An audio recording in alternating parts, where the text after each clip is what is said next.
mtaa wa Buhima, Mchungaji Astariko Mahendeka, mtaa wa Buhima huo. Huyu ni mchungaji wa kanisa la Uamsho eneo la Igala kule Ruhusi. Huyu mtumishi wa Bwana ametoa generator kuhakikisha kile kituo kinapokea matangazo bila kusita. Mungu akubariki sana mchungaji. Asante kwa kubariki kazi ya Bwana kwa generator ulioitoa. Taarifa hii imekuja kutoka kwa mchungaji Pastor Makemo kutoka kule Nasio. Bwana wabariki sana pale na katika vituo mbalimbali ambavyo taarifa zenu zinatufikia. Kutoka katika kanisa la Itugo Kilosa, Mwinjilisti Shukrani Peter katika mtaa huu wa Makwambe. Kuna habari njema, kanisa hilo lina vituo 12, lakini vituo 5 katika hivyo vituo wameweza kutegemeza ambao sio waumini wa Adventista wa Sabato. Vituo 5. Mungu awabariki sana watu wa Mungu kule. Na bila kusahau aliyetoa na ukumbi kabisa ambaye sio Adventista, jina maarufu la Chikoti, ambaye anaendelea kupokea matangazo hayo katika kituo cha nyumbani mwako. Si Adventista. Na Mungu akubariki sana na wote ambao wanaketi kusikiliza Nyayo za Matumaini. Mtaa wa Nyarutembo kule West Tanzania Conference. Hapa kuna taarifa kutoka kwa mchungaji wa AICT. Yeye pia ametoa generator. Huyu mchungaji Francisco Charles Izengo amepatia taarifa hizo. Mungu akubariki sana mchungaji ambaye sio Adventista lakini ameendelea kutoa vifaa kwa ajili ya mikutano hii. Akujalie na akubariki kwa kazi kubwa na njema unayoifanya. Kutoka kule kwa Musa Milangasi. Huyu Musa Milangasi ni sio Adventista lakini ni taarifa kutoka kwa kanisa la Adventista Sabato kule Gairo. Gairo yuko katika mkoa wa Morogoro na ni mwinjilisti Johannes Ilioba. Huyu ananipatia taarifa mimi na wewe kwa mtu anayeitwa Musa Milangasi. Yeye ametoa umeme bure na watu zaidi ya kutanika wakisikiliza. Bwana wabariki sana. Kanisa la Waadventista Sabato kule Riverside wana vituo 4 na katika vile vituo 4 kimoja ni kile cha Sober House. Wale watu ambao wako pale ambao Mungu anawapa tumaini na wasalimu kwa jina la Bwana. Na hiyo kituo kina watu wanaosikiliza zaidi ya 120. Mungu awabariki sana mkiwa katika kile kituo cha Sober House. Mungu awapatie nyayo za matumaini. Hiyo ni taarifa kutoka kwa mwinjilisti Mjema. Kanisa la Buzwagi kule lina vituo 2 na katika hivyo ambaye ni mshiriki ametoa vifaa vyote kwenye kituo, lakini bado akatoa na kiwanja kwa ajili ujenzi wa nyumba ya ibada, na bado ametoa vifaa vya ujenzi na tayari amekwisha leta matofali. Mungu ambariki sana huyo mtumishi wa Bwana kutoka pale Kahama Central SDA Church.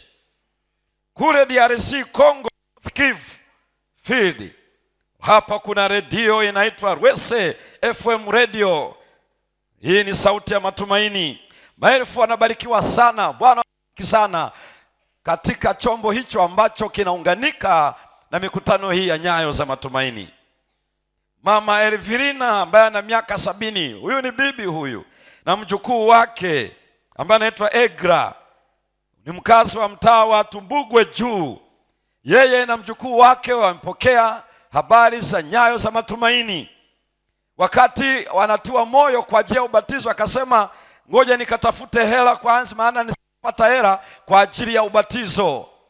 Ndiposa mchungaji akamwambia ubatizo ni bure. Bibi na mjukuu wako Mungu amekupatia matumaini na ubatizo ni bure. na akujalie katika ubatizo unaofuata. Akujalie katika ubatizo unaofuata. Jioni hii ya leo Mungu wetu ametujalia kuwa na jioni ya pekee ambayo ana ujumbe wa pekee kwa ajili yako na kwa ajili yangu. Leo ni sehemu ya kwanza na kesho ni sehemu ya pili. Usisahau, kwa sababu ujumbe wa leo unaenda kuunganika na ujumbe wa kesho. Na ujumbe wa leo una kichwa kinachosema nyayo katika makabidhiano. Kuna makabidhiano, na ni vizuri uelewe kuna makabidhiano yanafanyika. Ofisi nyingi zinafanya makabidhiano. Viongozi wa vyama vya kisiasa, viongozi wa serikali za nchi, viongozi katika maeneo mbalimbali wanakabidhiana. Hata kwenye familia, huyu akitoka anakabidhi mwingine, anamkabidhi mke wake, anamkabidhi mume wake kazi fulani. Nilifanya mpaka hapa, imeishia hapa, Frenda ufanye kuna jukumu hili na lile. Lakini hii leo sio ile ya kusema hapa na hapa, hapana. Ila kuna makabidhiano ambayo ni ya jumla kabisa na yametimia, makabidhiano ya pekee yanayoletwa na nyayo za matumaini.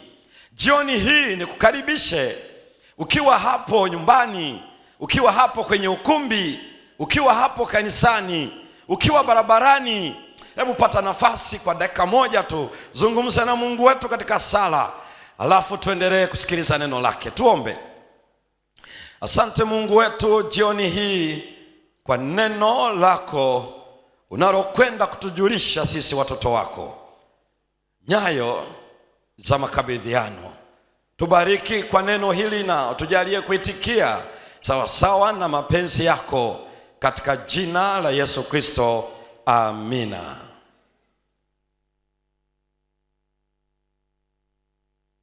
Nyayo katika makabidhiano. Fungua pamoja nami katika Walawi sura ya 16. Sura hii ya 16 ambayo inaelekea kufika mwisho wake, inatuachia nyayo zikifanya makabidhiano. Katika Walawi sura ya 16 na ule mstari wa 20 hata 22, na hapa nina nukuu, nasoma kama ilivyoandikwa. Naye akiisha kufanya upatanisho kwa ajili ya mahali patakatifu na hema ya kukutania na madhabahu, atamleta yule mbuzi aliye hai, na Haruni ataweka mikono yake miwili juu ya kichwa cha yule mbuzi aliye hai, na kuungama juu yake uovu wote wa wana wa Israeli na makosa yao, naam, dhambi zao zote, naye ataziweka juu ya kichwa chake yule mbuzi. Kisha atampeleka aende jangwani kwa mkono wa mtu aliye tayari, na yule mbuzi atachukua juu yake uovu wao wote mpaka nchi isiyo watu, naye atamwacha mbuzi jangwani. Hii ni nyayo katika makabidhiano. Mungu mwambie Haruni na kila kuhani atakayefuata, kuhani mkuu, baada ya kufanya upatanisho kwa ajili ya dhambi za watu, kwa ajili ya patakatifu, kwa ajili ya madhabahu, kitakachofuata ni hiki: atatoka, ataenda katika lango, yule mbuzi aliyeachwa hai. Kumbuka, kuhani mkuu alichukua ng'ombe, alafu alichukua kondoo kwa ajili ya upatanisho yeye na familia yake. Ng'ombe alichinjwa na ile damu alikuja nayo mpaka kwenye kiti cha rehema na kwenye sanduku la agano, akanyunyiza mara 7 mashariki, halafu na mbele ya sanduku la agano, kiti cha rehema. Lakini pia alichinja yule kondoo kwa sadaka ya kuteketezwa. Hii ilikuwa ni kwa ajili yake, mke wake na watoto wake. Lakini pia katika mkutano, taifa zima alichukua mbuzi wawili halafu na kondoo kwa sadaka ya kuteketezwa, halafu mbuzi mmoja. Maana alipiga kura katika wale mbuzi wawili, mmoja aliyeangukiwa kura ya sadaka ya dhambi kwa ajili ya taifa la Israeli, ndiye aliyemchinja na akachukua damu ili afanye upatanisho, tulivyoona jana. Lakini sasa ameshamaliza kwa ile upatanisho pale, damu imefika kwenye kiti cha rehema na imeunganisha hao wote, imekutanisha, hivyo tulivyoona jana. Baada ya kumaliza, na jibu la Mungu limeshatoka kupitia yule kerubi upande wa kulia, ama Urimu na Thumimu. Ndipo sasa angalia kicho kinafanyika. Ndipo anatoka katika hema ile, chumba cha kwanza na chumba cha pili. Kumbuka ni holi sasa, maana pazia limeondolewa. Anavuka birika la kuogea, anavuka madhabahu ya sadaka ya kuteketezwa pale kwenye lango la kuingia kwenye ua wa kutania. Ndipo alikuwa yule mbuzi aliye hai alikoachwa.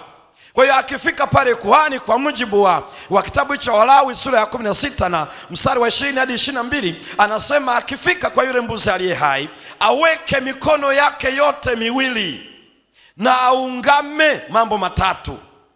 Sikiliza: moja, aungame uovu wote wa wana wa Israeli. 2, aungame makosa yote ya wana wa Israeli. 3, aungame dhambi yote ya wana wa Israeli. Halafu ndipo sasa yule mbuzi aliye hai aliyebeba sasa maungamo ya taifa zima, anawekwa mtu anayuko maalum aliyoandaliwa, anampeleka jangwani, mara pasipokuwa na watu, anaachwa huko. Usikose kesho. Lakini rudi kwanza hapa, ni nini alichokuwa anasema Mungu? Kwanza ametaja mambo matatu. Moja, uovu. Hilo neno linalotafsiriwa uovu, neno la Kiebrania inaitwa avon, ndio hilo unaoliona hapo. Hebrew word inaitwa avon, lakini Wayunani wao wanaita neno anomia. Avon kwa Kiebrania, anomia kwa Kiyunani. Kwa hiyo utaliona Agano la Kale na Agano Jipya, maneno hayo mawili ndio yanayotumika yenye maana hiyo. Iko maana kadha wa kadha, lakini hizi tatu ninahitaji uzione, ambazo Biblia inazimulika kama uovu atakaoungama juu ya yule mbuzi aliye hai. Sasa nini maana ya uovu? Hilo neno maana yake utasikia Waingereza wanasema iniquity. Unaposikia iniquity, unasikia hilo neno kwa Kiingereza, utaliona neno iniquity. Lakini wakati huo utaona imetajwa pia, Daniel ametaja uovu, ametaja makosa, ametaja dhambi. Utaliona hilo neno hilo avoni katika Danieli 9 mstari wa 5. Unaona pia waraka wa kwanza wa Yohana ile sura ya 3 na ule mstari wa 4, pia anasema atendaye dhambi ni afanya uasi. Hiyo neno atendaye dhambi, hilo neno atendaye dhambi unaliona hapo linatajwa. Na hiyo anomia, kwa sababu dhambi ni uasi, ile neno ni anomia. Hiyo inamaanisha nini basi? Anomia na avon inamaanisha kupinda, pindika. Yaani sio kitu kilichonyooka, kimejipinda. Lakini inamaanisha pia potovu, kitu kilichopotoka kinaitwa avon, inaitwa anomia. Lakini kitu kikaidi, mtu anayekaidi yuko kwenye kundi la jina hilo. Lakini pia ina maana isiyofuata sheria. Ndio maana kwa Kiyunani anomia ni maneno mawili, moja ni alpha, alafu ndio inakuja neno nomos. Kwa hiyo sasa inaitwa, ikiunganishwa inakuwa anomia. Ile alpha kwa Kiyunani ikishatangulia neno inakuwa kinyume, against. Kwa hiyo nasema ni against, kinyume na sheria, kwa sababu noms ni sheria. Kiswahili ndio ameishia tu kwamba dhambi ni uasi, lakini neno la Kiyunani haliishii tu dhambi ni uasi, linasema dhambi ni uasi wa sheria.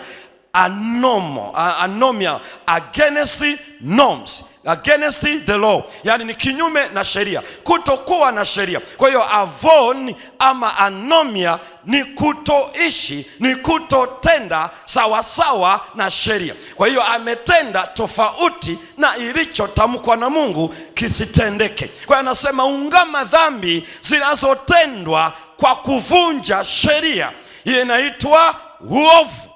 Lakini jambo la pili amesema ungame makosa. Hilo neno makosa ndio inaitwa pesha. Pesha neno la Kiebrania, pesha na unaliona pale, lakini Kiyunani wanaita parakoe. Pesha na parakoe ndio unayaona hapa yametajwa. Waingereza wanatumia neno transgression, ama unasikia disobedience. Hayo maneno kutotii, transgression, disobedience, ni pesha ama parakoe. Na parakoe ni maneno mawili yameungana pia, akowo na para. Sasa inakukua para, maana yake kusikia amepita pale roundabout, ama ameenda roundabout, maana yake kituo kiko hapa, alafu unazunguka zako, badala ya kupita hapa unaenda pembeni, para. Lakini akowe maana yake ni kusikia. Sasa alipaswa asikie hapo katikati, asikie vizuri, lakini yeye badala ya kusikia anakuepesha sikio, anaenda roundabout, anapita pembeni. Hiyo ndio nasikia ameenda parakoe, na hiyo ndio tafsiri yake. Nini maana yake? Kutokutii. Ameweka pamba kwenye masikio akijua anataka asisikie. Maana Wayunani wakisikia akou, maana yake ni kusikia kwa kutii, sio tu kusikia, ni kwa kutii. Ndio maana nasikia Waingereza wanatafsiri disobedience, wanataja hilo neno pale. Kwa hivyo hiyo pesha na hiyo parakoe ni kutokutii. Na unaangalia pale nini maana yake? Vunja kwa makusudi, kutosikia kwa makusudi, kutotii kwa makusudi, angusha utawala, kataa maadili. Kwa hiyo walipokuwa pale nasema si walivunje, wamevunja sheria. Lile neno avoni na lile neno anomia, maana yake wamekataa maadili. Walipokataa sheria ya Bwana, wamekataa maadili, na kukataa kwao sio kwa bahati mbaya, wamefanya kwa makusudi. Anajua kabisa njia ni hii hapa, ameacha, ameenda huku. Ni pesha. Pesha inasogeza karibu, kwa maana hii ya kwamba mtu anaamua kabisa kufata mapenzi yake na kukataa alichosema Bwana. Haruni, nenda ungame dhambi walizotenda, yale makosa waliotenda. Yapi walifanya? Wakijua Mungu nimekataa, na wao wakafanya pesha, parakoe, dhambi za kutenda ukijua. Bado kuhani anakwenda kuziungama. Ile ya kwanza unakwepa, lakini hii ni ile umekusudi, unafahamu ukweli, lakini unaamua kutenda tofauti na ukweli. Pesha, parakoe. Lakini ametaja jambo la tatu, anaita na dhambi zao zote. Sasa hilo neno Waebrania wenyewe wanaita hatat. Neno hatat unaoliona pale, ama hamaritia, unaiona pale ni alfa, lakini ina kofia kwa juu. Ile wanaitwa Yunani ni rough breathing mark, yani ni ile ukitaja herufi ikiwa na ile kama mkono wa kushoto hivi juu yake, maana yake weka herufi H kwenye kutamka. Ndio maana ukiliandika inakuwa hamaritia. Sasa hili neno hatat na hamaritia inamaanisha nini? Basi unaona mafungu hayo yamelitaja pale, maana yake kosa shabaha. Sio kosa shabaha kwa maana ya kwamba umeamua kwamba haujui. Lina maana mbili hilo neno, yani shabaha hilo pale unaambiwa lenga. Basi kama huko kwenye mazoezi ya kulenga shabaha, unaambia shabaha hapa, hiyo ndio target, piga hapo kwenye shabaha, na alafu ukakosa. Lakini hilo neno hapo halimaanishi umekosa kwa bahati mbaya, maana yake umechagua kutopiga kwenye shabaha. Yani umeamua kwa hiari, deliberately, yani umeamua kwa hiari, badala ya upige kwenye shabaha umepiga kwingine. Yani anachokieleza hayo maneno inamaanisha ya kwamba umekosa shabaha, umekosa njia, na kwa sababu hiyo umeahirisha, hautaki uwajibike, na umeamua kufanya hivyo. Na hilo neno hilo linamaanisha sio tu umekosa njia, sio tu umekosa shabaha, kwa kutotembea pale, kwa kutolenga kwenye ile shabaha, umepoteza nafsi yako. Ndio unaona Yesu anaeleza mtu atatoa nini kwa ajili ya nafsi yake. Yani dhambi inafanya upoteze, sio hela, sio upoteze labda mfagio, sio kama umepoteza sijui kitu gani. Yani hiyo maana yake inakufanya upoteze nafsi yako mwenyewe. Hatat hilo neno hamaritia, mtu anapoteza nafsi yake. Heri ungelipoteza fedha kwa sababu utaitafuta tena, lakini kupoteza nafsi. Ndio maana Mungu anasema mwambie Haruni haungame dhambi, haungame maovu, haungame makosa. Ina maana dhambi za kujua dhambi za kutokujua, dhambi za makusudi, dhambi zilizowafanya wapoteze nafsi zao. Ungama juu ya yule mnyama ambaye ni mbuzi aliye hai, na Biblia inamtaja ni mbuzi wa Azazeli. Mwacha tu utakuja kumwangalia vizuri kadri inavyofuata. Sasa angalia nini alikuwa anafanya. Kauli ya mbingu ni nini? Kauli ya mbingu ni hii: kumbe baada ya yote aliyokuwa anafanya kuhani pale hekaluni pale, kilichokuwa kinafanyika ni hiki. Naomba usikilize vizuri. Siku ya upatanisho, tarehe 10 ya mwezi wa 7 wa kalenda ya Kiebrania, ama tarehe 22 Oktoba katika kalenda ya sasa tunayotumia Gregorian calendar. Hii alikuwa anafanyaje basi? Alikuwa anafanya makabidhiano. Naomba usikilize vizuri hapa. Moja, upatanisho ni kukabidhi mwanadamu kwa Mungu. Kabidhi mwanadamu kwa nani?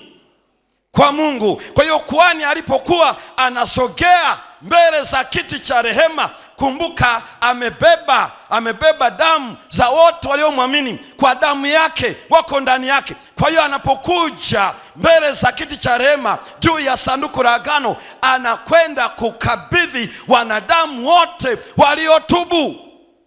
Anakabidhi kwa Mungu. Nisikilize vizuri, ni muhimu sana nilieleze hilo. Jambo la pili, alikuwa anakabidhi mwanadamu kwa sheria ya Mungu, kwa sababu sanduku la agano lina sheria.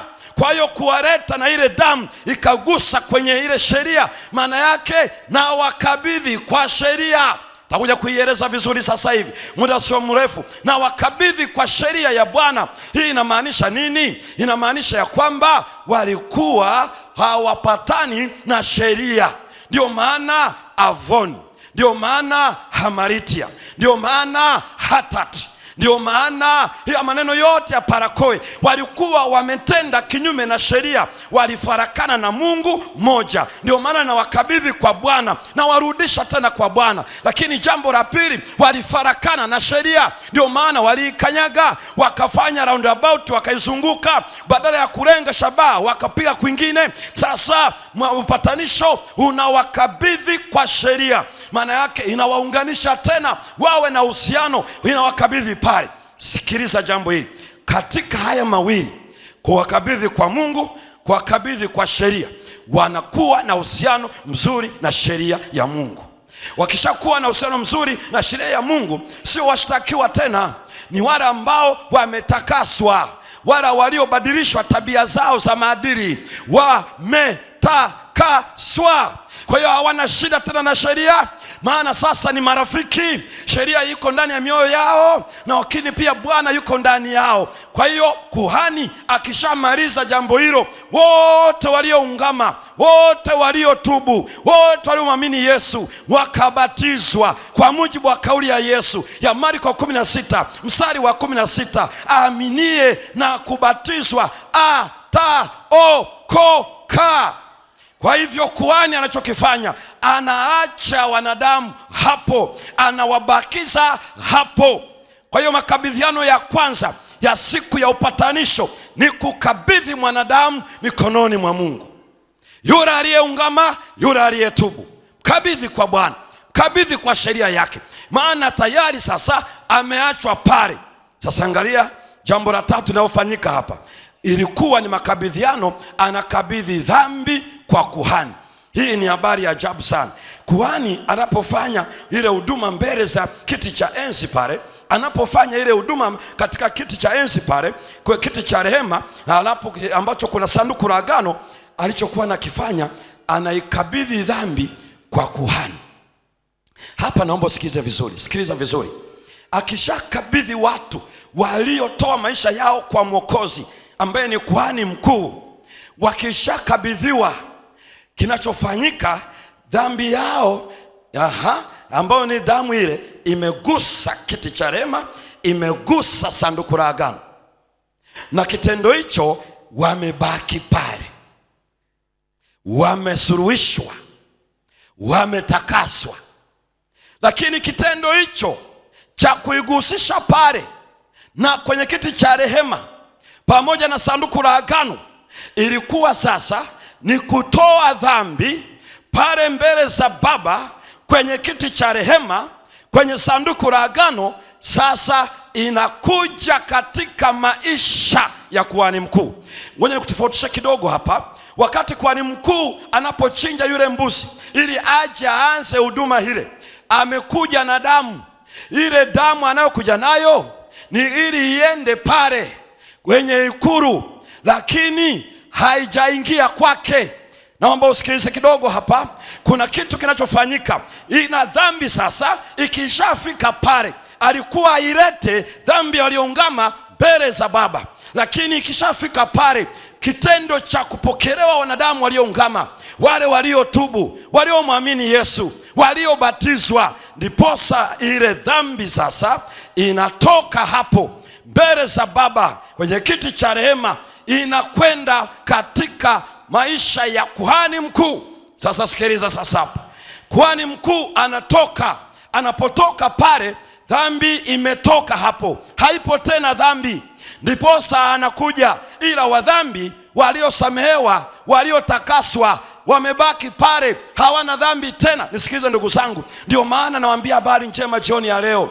Dhambi zote ambazo watu wa Mungu waliwahi kutenda kwa sababu ya adui wa roho zetu, kwamba ni majambazi, kwamba ni wauaji, kwamba sijui walizulumu, kwamba walikuwa ni wachawi, kwamba walikuwa ni watu gani, yani ikishafika pale, kinachofanyika, wewe ukiachwa pale, unakuwa mweupe, usiye na hatia, usiye na dhambi. Na kila dhambi, kila kosa, kila uovu kwako vinatoweka. Utakapoenda mbinguni, hautakuta dhambi yoyote kwenye kumbukumbu ya vitabu vya mbinguni. Hutakuta kosa, dhambi, uovu wote.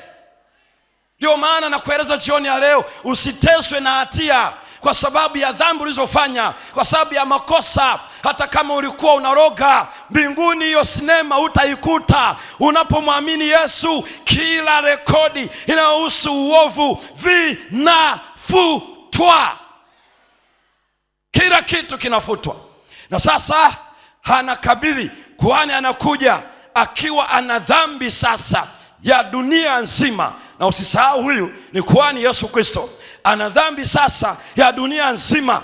Ndiposa anaenda kwa yule mbuzi aliye hai wa Azazeli. Akifika kwa yule mbuzi wa Azazeli, sasa anaweka mikono juu ya yule mbuzi wa Azazeli, anaungama dhambi, anaungama makosa, anaungama maovu yote ya taifa la Israeli.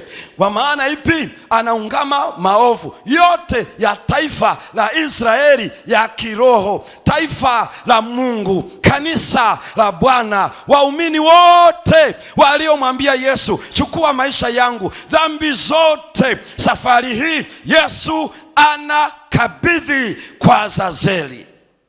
Hapa ni makabidhiano. Moja, anakabidhi wote waliotubu, walioungama kwa kafara ya Yesu. Na Yesu anapokuja hapa, anamkabidhi Mungu wote walio ndani yake.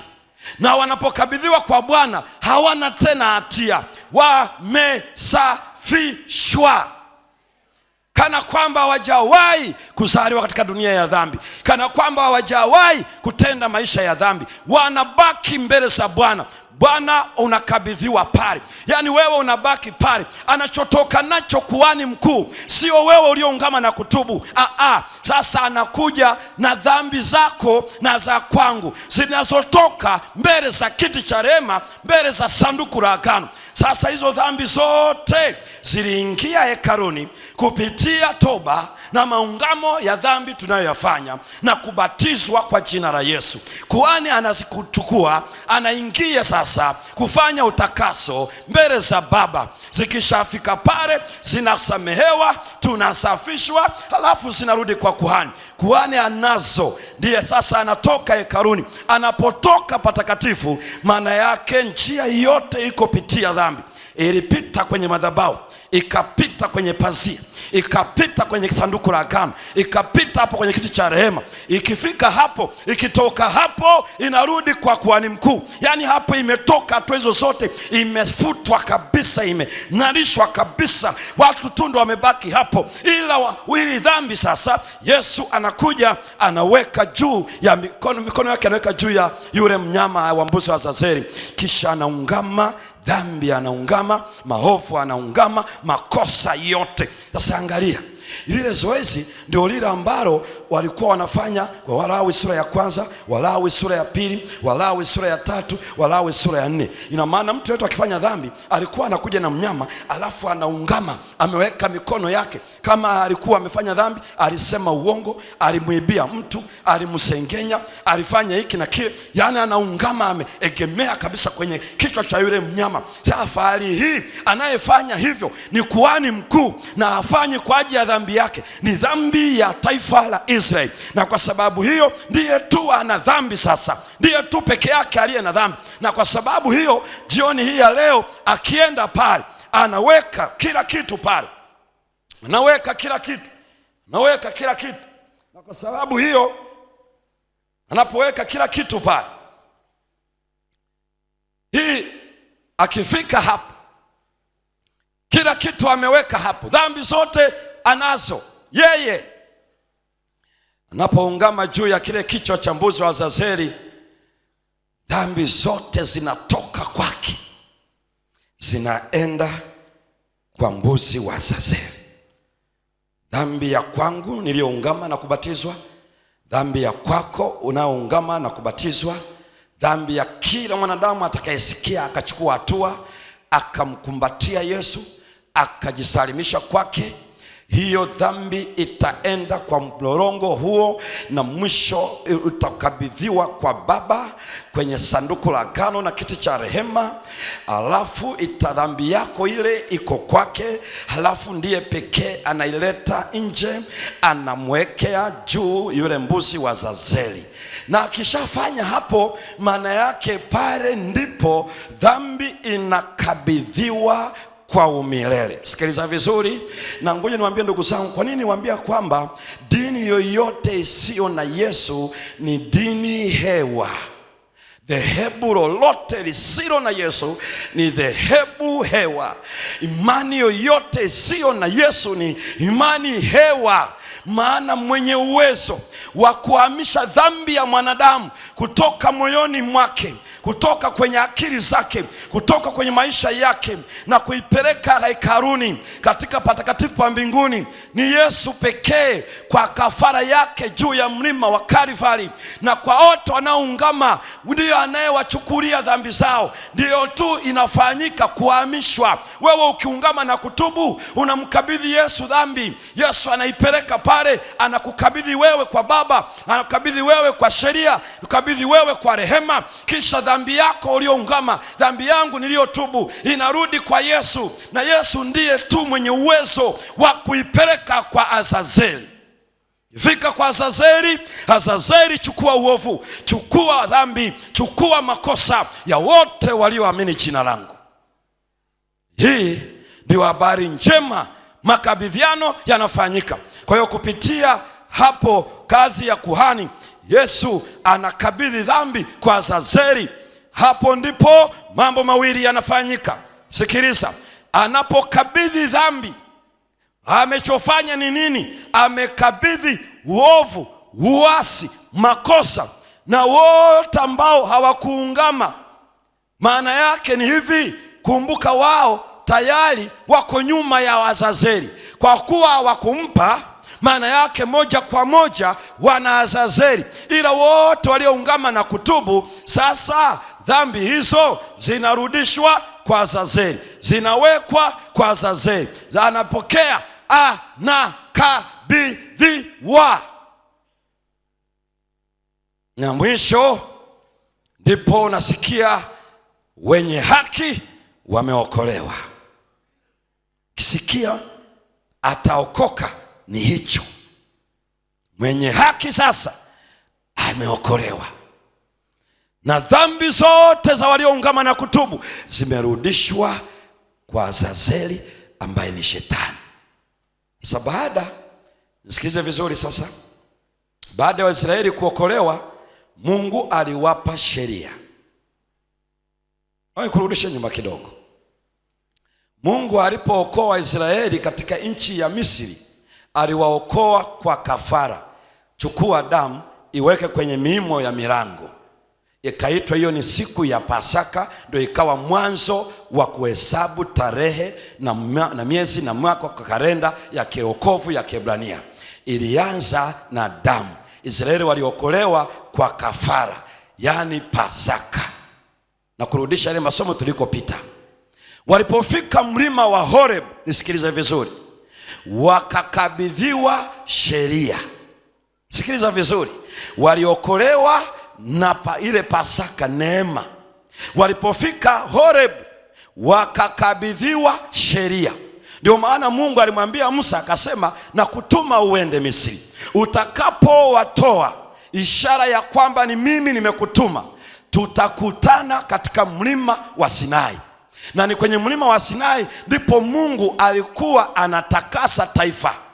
Ndio maana akasema ile Walawi 19 mstari wa kwanza na wa pili, waambie wana wa Israeli, mtakuwa watakatifu kwa kuwa mimi Bwana Mungu wenu ni mtakatifu. Na ndipo mchakato wa kuwatakasa ukawekwa kuanzia Kutoka 25 mpaka Kutoka 40, vile atakavyowatakasa ili wawe watakatifu. Lakini aliwaokoa kwa neema moja. Alipowafikisha Horebu akawakutanisha na sheria. Akasema wekeni madhabahu hizo, weka hema kutania, nionane na ninyi hapo, niwatakase, niwaonyeshe namna ya kuwatakasa. Kinachoanza ni kuokolewa kwa neema. Lakini angalia pia katika Kalvari, angalia skrini hapo, ni katika mlima wa Kalvari Yesu alikumbatia mdhambi.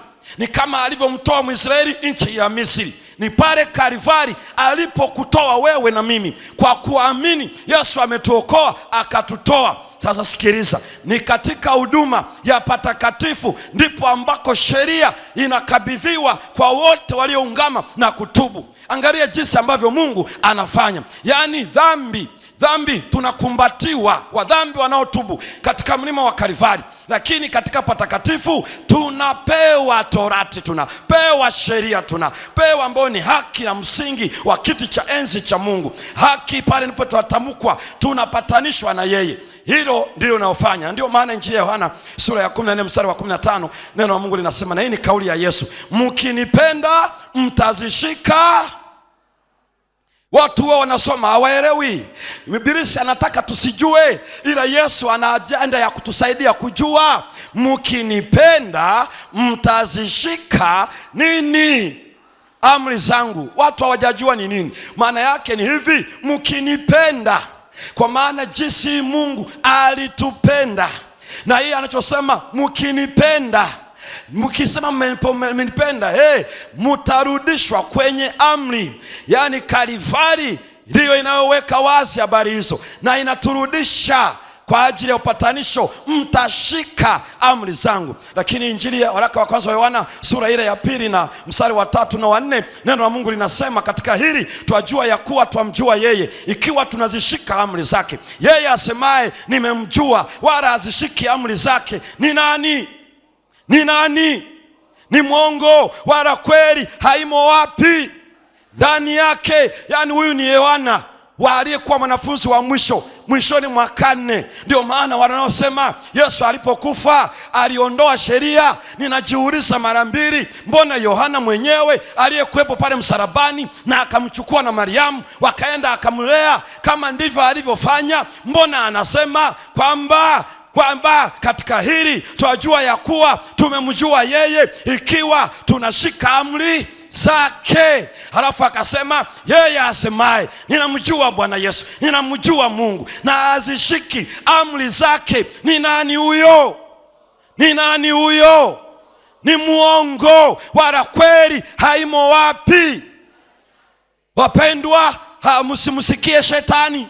Shetani ni muongo, ndiye anayewaambia watu acha sheria ya Bwana, acha amri zake. Na Biblia inasema unamjua Mungu?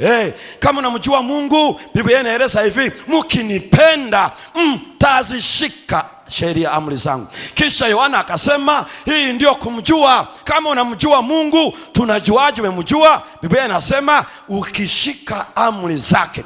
watu na Yesu mwenyewe anajua wewe unamjua Mungu. Lakini wanaosema nampenda Bwana Yesu, bado Biblia Yesu akasema mkinipenda mtazishika amri zangu. Wale wanaomjua, ukimjua utazishika amri zangu. Angalia waraka wa kwanza wa Yohana sura ile ya 5. Waraka wa kwanza wa Yohana, angalia hapo kwenye screen. Waraka wa kwanza wa Yohana ile sura ya 5, uone kila ambacho anaandika Yohana wa Patmo. Waraka wa kwanza wa Yohana sura ile ya 5 mstari wa 3 na mstari wa 4, neno la Mungu linasema, kwa maana huku ndiko kumpenda nani? Mungu, kwamba tuzishike amri zake. Sikiliza wapendwa, yani ukiwa unampenda Mungu kabisa kwa dhati, anasema huku ndiko kumpenda Mungu, kwamba tuzishike amri zake. Wala amri zake sio.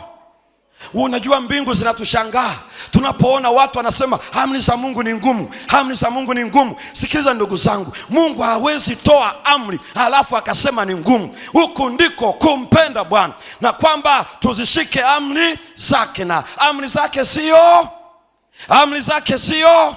Sijawasikia kule Songea, amri zako sio.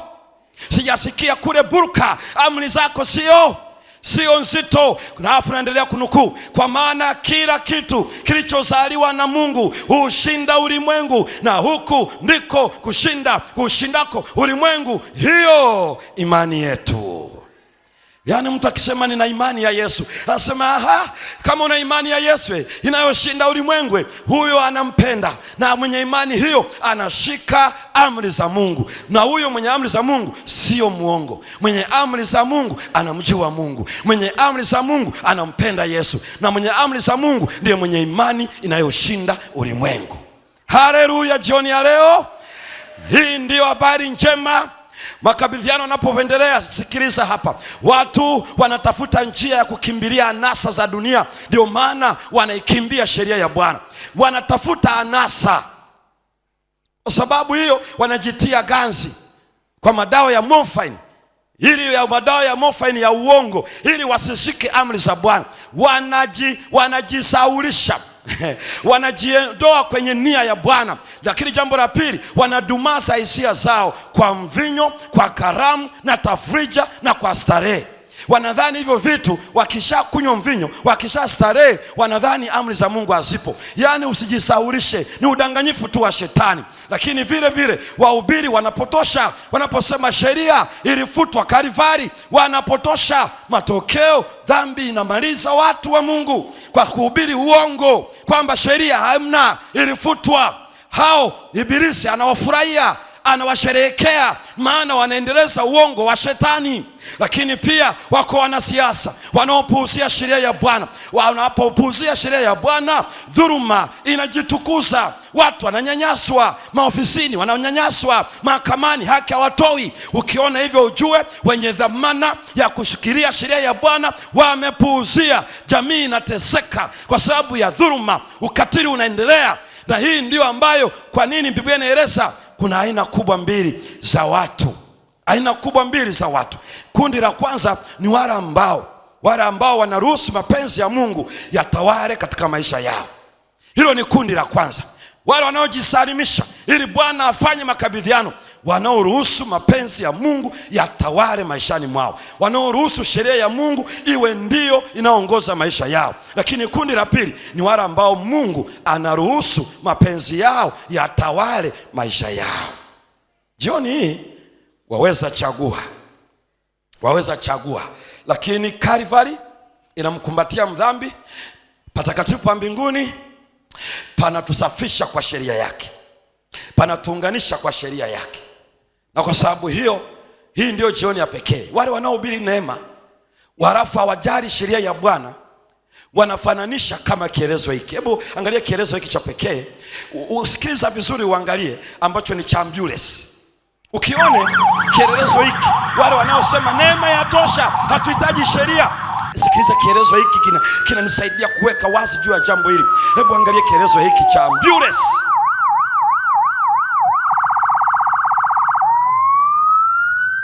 Sauti hiyo bado haijasikika huku, naona. Hebu kirudie kielezo hicho. Hiyo ni demonstration ya Suma JKT wakiwa wana demonstrate, wanaeneza. Hiyo ni ambulance. Kuna mtu ambaye sasa amepata shida. Hiyo ni ambulance.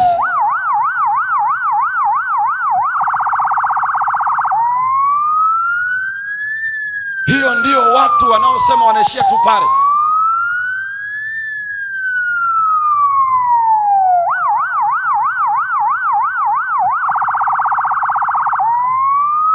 Sasa ambulance inafika, inamchukua aliyepata shida, inamuingiza ndani, inampeleka hospitali.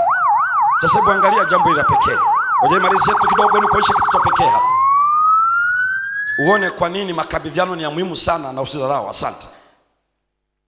Wewe unaposema neema, neema naifananisha na ambulance. Nisikize vizuri. Ambulance inaingilia kati kwa kile kilichotokea ili kuchukue wewe na mimi niingie ndani ya ambulance.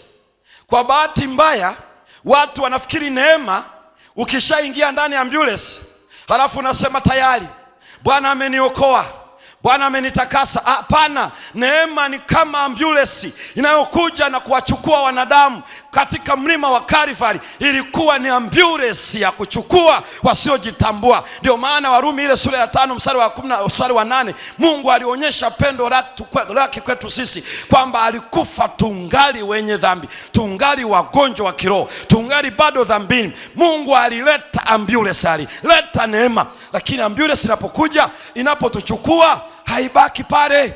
Inatupeleka wapi? Inatupeleka wapi? Inatupeleka wapi? Inatupeleka hospitali. Pale ndipo unaingia kwenye chumba. Kama umevunjika mguu, fanya operation.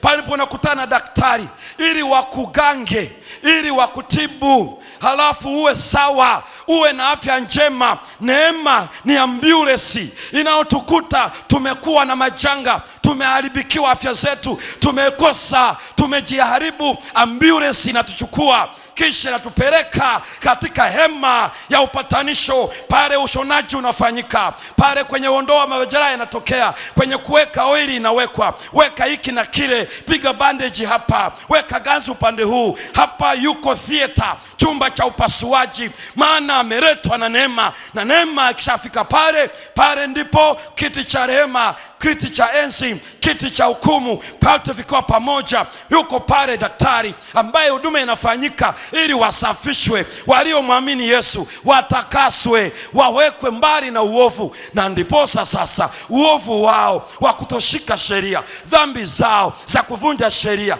makosa yao ya kutolinga kwenye shabaha. Unajua yoyote ni maneno matatu yanayohusiana: kudharau amri ya Bwana, kupindua neno la Bwana, kukanyaga sheria yake. Na kwa kuwa walipokanyaga, wakaviringita, wakavunja shingo, wakavunja kiuno, wakateguka, wakajitoa michubuko, neema ikaja ikakuzoa pale Kalvari. Peleka hospitali, peleka theater, operation ifanyike ili umtakase huyu, tabia yake ifanane na ya Yehova. Kisha kilicholeta majeraha, kilicholeta ajali, kilicholeta makosa, kilicholeta maovu, peleka kwa Azazeli, perudishie shetani. Hapo ndipo makabidhiano yanafanyika. Kabidhi Yesu leo.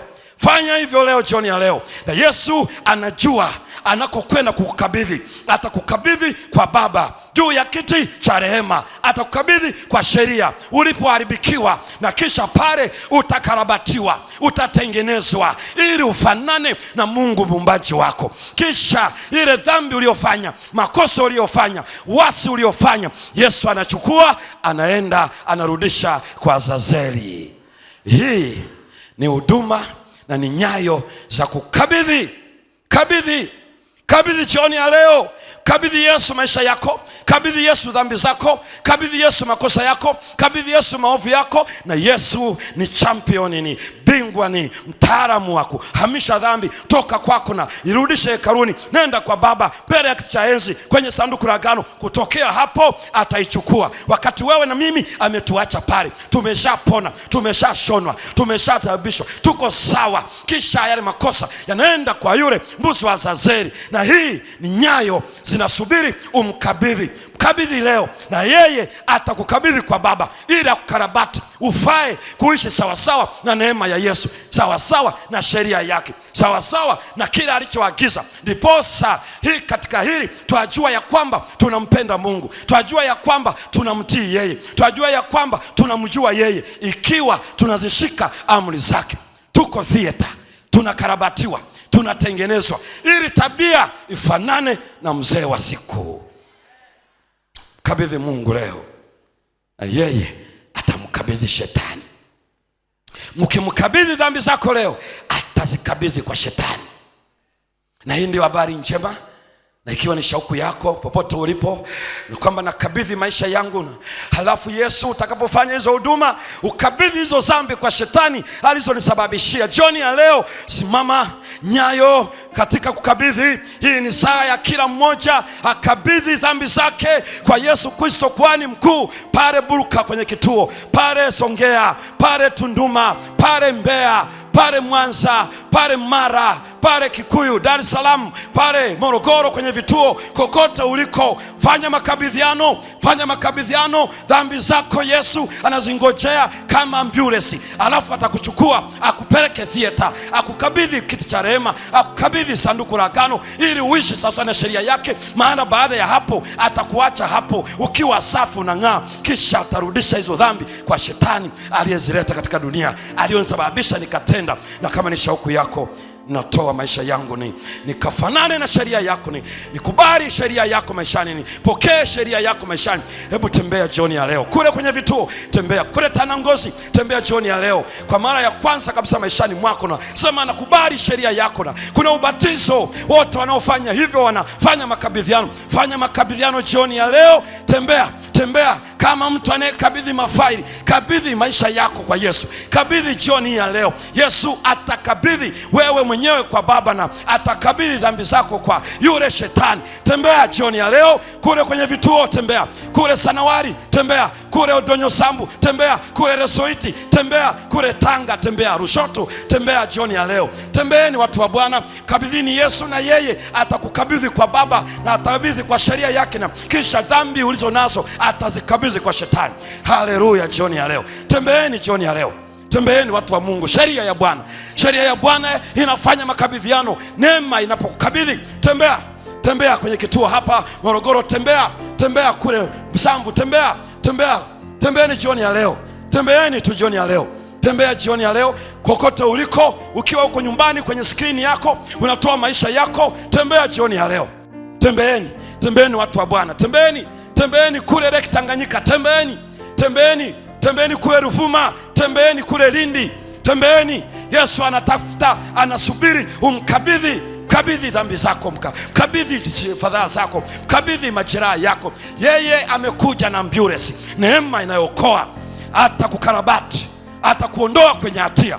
Tembea pale ulipo, tembea tu kwenye kituo pale, tembea watu wa Bwana. Mtie moyo yule uliyosimama naye kwamba twende, tembea naye tu kwenye kituo pale, tembea pale Riverside, tembea pale Magadirisho, tembea pale Maji ya Chai, tembea kule Tukuyu, tembea pale Dodoma, tembea pale Dodoma Central, tembea pale Kikuyu, tembea pale Sanawari, tembea pale Buruka, tembea pale Mbauda. Tembea jioni ya leo, tembea jioni ya leo. Kabidhi Yesu maisha yako, mkabidhi dhambi zako, na yeye anajua pa kuzipeleka.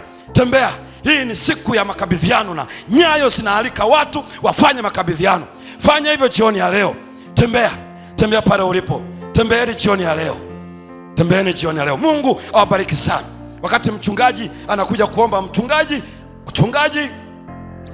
kaja anakuja hapa kuomba kutokea mtaa wa Bwemba kule Mara Conference. Wakati anakuja kuomba jioni ya leo, usifungiwe nje. Yesu anasubiri umkabidhi. Tembea umkabidhi, atakupatia matibabu, utafanana, maana sheria yake sio ngumu. Atakupeleka theater. Yeye ndiye anayejua kuwafanya watu wang'ae.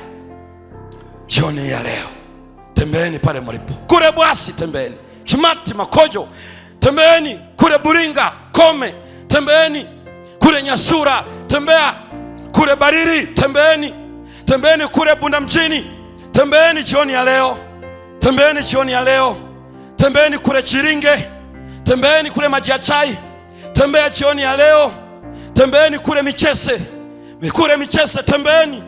tembeeni jioni ya leo. Bwana anasubiri na haleluya. Jioni ya leo kila mmoja amemkabidhi Yesu. Umemkabidhi Yesu dhambi zako, fadhaa zako, hatia zako. Ambulance imekuja, nyayo katika makabidhiano. Asante Yesu. Pastor kuja karibu kwa sala unapoomba kwa ajili ya watu wake. Mungu awabariki. Kila jicho likiwa limefumbwa.